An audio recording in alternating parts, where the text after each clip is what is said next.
Welcome to Navigating Advocacy, the true crime podcast that goes beyond storytelling to ignite change and seek justice. I'm Melissa. And I'm Whitney. As true crime enthusiasts turned passionate advocates, we've seen the power of storytelling raise awareness about unsolved crimes and bring hope to victims and their families. We hope to inspire action and promote positive change within the true crime community. Our mission is simple. We provide a platform for victims and their families to share their stories, to be heard, and find solidarity. But we don't stop there. We offer practical guidance to our listeners on how they can actively make a difference in their own communities. Together, we can create a wave of change. We're here to empower you to also become advocates for change, no matter where or who you are. We are Navigating Advocacy.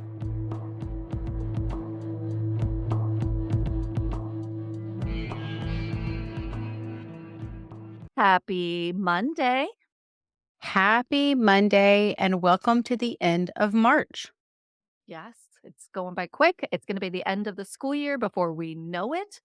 I will have 2 high schoolers next year, which is insane to think about because I am so very young. You are. You're just a spring chicken. Yeah. I will have a middle schooler next year, and that's terrifying. It's very scary, very scary. But what do we have as far as announcements? Most exciting on Thursday, this Thursday, the 28th, we will be doing a live stream for Advocacy Con. The countdown is on. We will officially be 1 year away from the only advocacy conference in the world. Yeah, it's wild. It's terrifying. That's so scary. But we are so pumped to bring this to the world because honestly, it is something that's needed. I feel like it is the shift in the true crime genre. We're excited to be there with some other true crime advocates. Josh Hallmark from Studio Both and True Crime Bullshit will be there. Nina, who is a certified victims advocate and the host of Already Gone, will be there. She's doing some great things on the Missing in Michigan front. We've also got Lainey from True Crime Podcast Festival and True Crime Cases with Lainey. The wonderful hosts of Moms and Mysteries are coming to talk to us about the Jared Brightigan Foundation and Bexley boxes. We got Haley, who does all kinds of crazy, amazing things with families and true crime podcast training. Did I miss anyone? Justin from Generation Y will be joining us as well. Yep. Justin and from Gen Y and the Peripheral. And I think that, and then us, we will be there. We will be there. Obviously. It'll be a good time. Yep. So right. Check out Advocacy Con's Facebook at 6:30 p.m. That's when we go live Central Time. Check it out. We'll be there or be square, as they say. Yes. We also had a action-oriented advocacy case episode come out a couple days ago on Friday. So if you haven't listened, please go do it. This is the brutal murder of Julia Golden. Absolutely horrific case. Part 2 will be out this Friday. So definitely listen to part 1. You will need that information to go into this week's episode. Yep. Okay, let's head to the state of the Great Lakes. I think is what they call that. I think they do. Yeah. And we are going to be in Flint, Michigan, which is located in the eastern part of the state, and it is about 66 miles northwest of Detroit. It is historically known for its association with the automotive industry, particularly General Motors. However, it has gained national attention in recent years due to their water crisis. I know about it. I don't know a bunch of details, but I know it wasn't a good place to live right then. Yeah, I think I saw some TikToks about it. At one point, it was like not just brown water, but didn't they have like water that caught on fire? Yeah, like not suitable for drinking or bathing or brushing your teeth, anything like that. Right. Could not be used. So I feel like most Americans maybe have heard of Flint for one reason or another. It's one of those towns that are in the headlines quite frequently, not always for good things, and it has faced economic challenges, to say the least. Once the automotive industry kind of moved out of that area, you know how it is when jobs diminish, they tend to move out or just have very little economic stability. And that's what happened in Flint. So, because of this economic decline, there were quite a few rough areas. And this is why we are navigating advocacy in Flint, Michigan this week. So, Jessica Phelps, known as Jessie to those close to her, was born on December 22nd, 1992. She was an intelligent girl, fiercely independent, and happy by all accounts. She had a big smile and loved all things sparkly. Her single mother, Tamara, raised her alongside her little brother, Jordan. Her cousin Angie was her primary babysitter before the horrible date of Tuesday, July 1st, 1997, when Jessica vanished from her home at 1621 Maryland Avenue, there in Flint, Michigan. Earlier that day, Tamara, Jordan, and Jessica all went to a store, did a little shopping, and then on the way home, they stopped by McDonald's. This day was in the middle of summer and relatively warm out. They had a high of 82 degrees, zero wind, and with just a sprinkling of clouds. Beautiful day out, the type of day where the kids usually go outside and play. When this family of three arrived home, the children sat in front of the TV while they ate their food. Tamara went to take a shower. Being a military spouse, I was often alone for months at a time with my toddlers, and finding the ideal shower time was obviously one of my biggest hurdles. You have to do it either while they're sleeping, while they're preoccupied, something. And I'm sure a lot of you parents understand how challenging it is to just get that few minutes to wash up while your little ones are awake. And a lot of times you can't even do it while they're awake, depending on their ages. I wasn't a military spouse, and my husband has always been here for raising our children. And I remember even as the default parent or as the mom, locking yourself in the bathroom with your kid in there, basically taking a shower with the curtain half open so you can watch the kid and shower at the same time. So it is difficult. It's very difficult. I like when they're babies, you can at least put them in their bouncer. And I remember the bouncer, their little chair sitting in the shower with me, but it's just so nerve wracking. So I can only imagine Tamara putting her 4 year old, and I don't even know how old Jordan was. He was younger than four. Be like, give me 5 minutes. She walks into the shower, takes probably the quickest shower of her life, only to come out of the shower and not find Jessica where she had left her. This is back in the 90s, so parenting was way different back then. Tamara kind of just assumed that her daughter went out to play. This was typical for this neighborhood. She would go out and play with the neighbor kids. They'd be running from front yard to front yard, even at 4. And yes, I know there'll be, like, comments, "Absolutely not, I would never let my child do that." We can all play that blame game any which way we want, but at the end of the day, people are just trying to survive, and it was just how it was in the 90s. Kids played outside by themselves. Absolutely. And it was Tama still that it takes a village mentality. Everyone was watching everyone's kids at that time, and you wanted your kids to have friends and be outside. That's isn't Exactly. that what people are demanding these days is too much screen time. Those kids need to be outside. But dang it, now everyone's freaking judging for the way it was. Exactly, exactly, and that's exactly how this neighborhood was. There would be people sitting on their porches watching the kids run around, that kind of thing, like, it was and I wish that we had that vibe still, but that's not today's society. But Mhm. so Tamara goes outside trying to look for her daughter, and she can't really see anyone out there. She goes to each of her neighbors. "Hey, have you seen Jessica? She's this, 4-year-old with blonde hair, blue eyes." They knew exactly who she was. No one had seen her. We don't really have an exact time that Tamara started looking for her daughter, but we do know around 7 p.m. After searching for her daughter for a bit, Tamara calls the police to report her daughter missing. She also calls her family, neighbors, and this is when, along with law enforcement, they start scouring the area for this missing 4-year-old. So, like I was saying, this family lived in a close knit community. So, Jessica being gone was hard for the whole neighborhood. They all were taking it as if it was their kid because they're so used to the kids running around.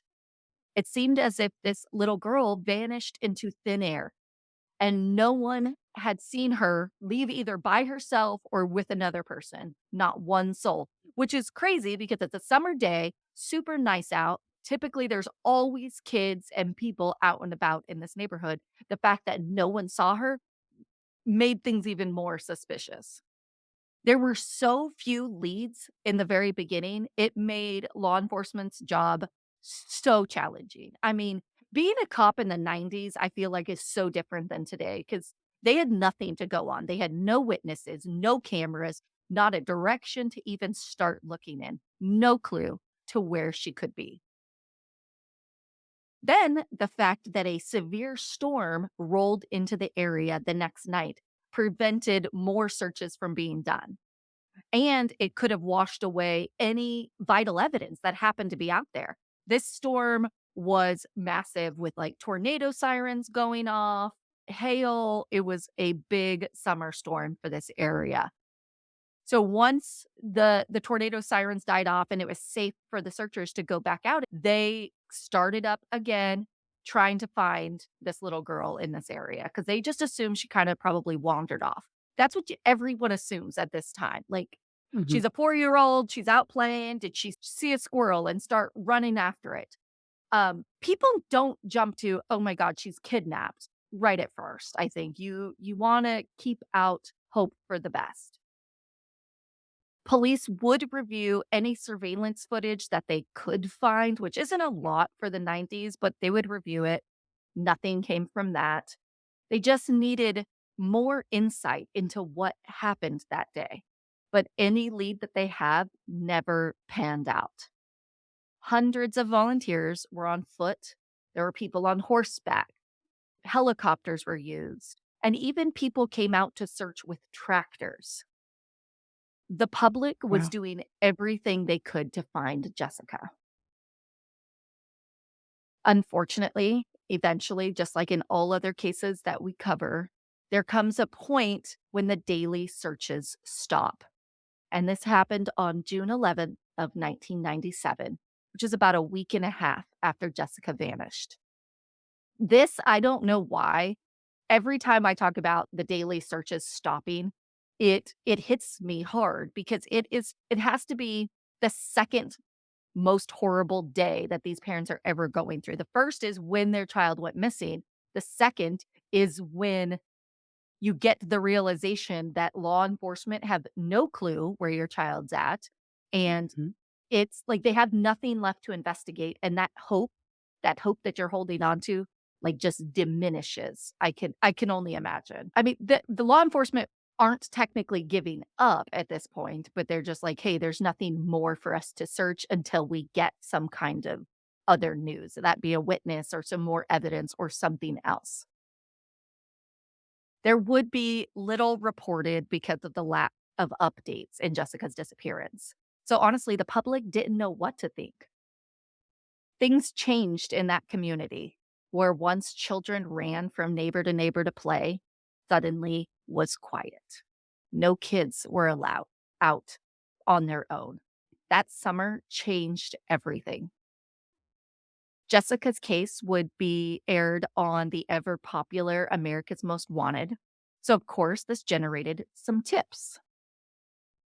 One that looked promising was about a sighting of a little girl that resembled Jessica with a man. And I believe this was a couple counties over, if not the next state over. Police thought this was a credible enough tip to investigate. But unfortunately, it was not the little girl they were looking for. 9 months and about 10 miles away, the skeletal remains of a child were found by a road crew working on a ditch. This was about 1:15 in the afternoon on April 2nd, 1998, when these workers would see the unthinkable. Laying near the remains, there were clothing items that matched what Jessica was wearing the day she disappeared. Pink and blue shorts with a white top that said, "I love ballet."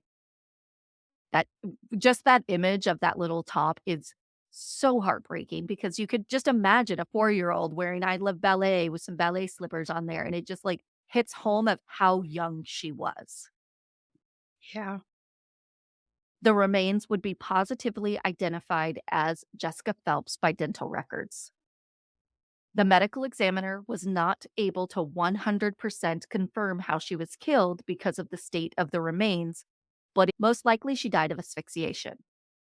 I wonder why they were not able to 100% say this is how she died and it's just a theory. Or could it be that there was really no other explanation for her death and that's kind of what they had to go on based on the other evidence with her body? Police believe Jessica was likely killed the same day that she was taken back in July. What is scary is that two other kidnappings occurred around this same time in the same area. There is the disappearance of Andrea, age 11, in June of 1997. She vanished from Metamora Township, which is just about 30 minutes outside of Flint. So this is like a month earlier. Absolutely crazy that this other little girl was taken from 30 minutes away. It just seems like there's so many child disappearances around this time. Her remains wouldn't be found for 5 years. And a man by the name of Dean Metcalf was actually convicted of her disappearance and murder. He has never been linked to Jessica's disappearance, though. Then we have Brittany Beers, who went missing on September 16th of 1997 in Sturgis, Michigan. She was just 6 years old, so closer to Jessica's age. This is just over a 2-hour drive from Flint to Sturgis, so a little bit further away, but still the fact that it was just a few months after Jessica went missing, 2 years older, it's just like this is happening way too much. Authorities do have someone in mind for Brittany's disappearance, but they've never found her remains. No one has ever been charged or convicted in that case. There is a Justice for Jessica Phelps Facebook page. Angie, who is Jessica's cousin, runs this. So remember, it's a family member that's seen any comments or messages or posts. So please be respectful if you go follow and share that page. In an interview with Dateline, Angie said this about Jessica, and I quote, "She had some real sass in her, but she was such a special child and had this thing about her. That's what kills me. Her future was whatever she would have made it, and it was taken from her." End quote.